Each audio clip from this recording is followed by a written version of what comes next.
क्षेत्र में चर्चा आज सरेआम है। थाम ले गिरतों को उनका मुकेश यादव नाम है। जी हाँ, ग्राम पंचायत राज सासा मुसा की सम्मानित जनता जनार्दन, बड़े बुजुर्गों, बिना किसी पद पर रहते हुए मुकेश भैया ने जो कार्य किया है, जो सहयोग और सेवा की है, आइए हम इसका फल, इसका पुरस्कार इन्हें दें और ग्राम पंचायत सासा मुसा से मुकेश भैया को ही मुखिया चुने।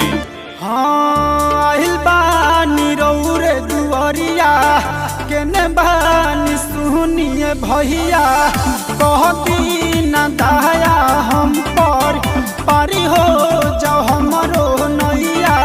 मन ले आशीष मुख से आइल बाड़े दुआरिया। ए चाची, हमरा मुकेश भैया के वोट दे के अपना पंचायत के मुखिया बनावे के बा, अपना पंचायत के विकास करावे के बा।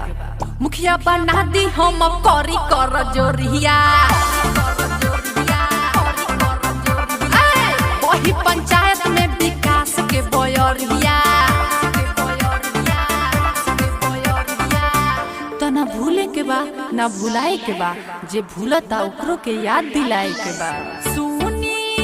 भैया भाभी करिले गो हैया हो, सुनिए भैया भाभी करिले गो हैया हो। भैया मुकेश के बचई हो पगरिया हो, भैया मुकेश के। ए भैया ए भाभी, एक बार विश्वास करे के बा, एक बेरी क के विश्वास देखो चाचा, मनवा के पूरा सब आस होई हो। भैया मुकेश जदी बनी जाइए मुखिया पंचायत के, अपना विकास होई हो। ए हमर बाबू, अरे यहाँ के जीत एकदम पाका बा, यहाँ के झंडा लहराता एकदम। विजय के झंडा लहरा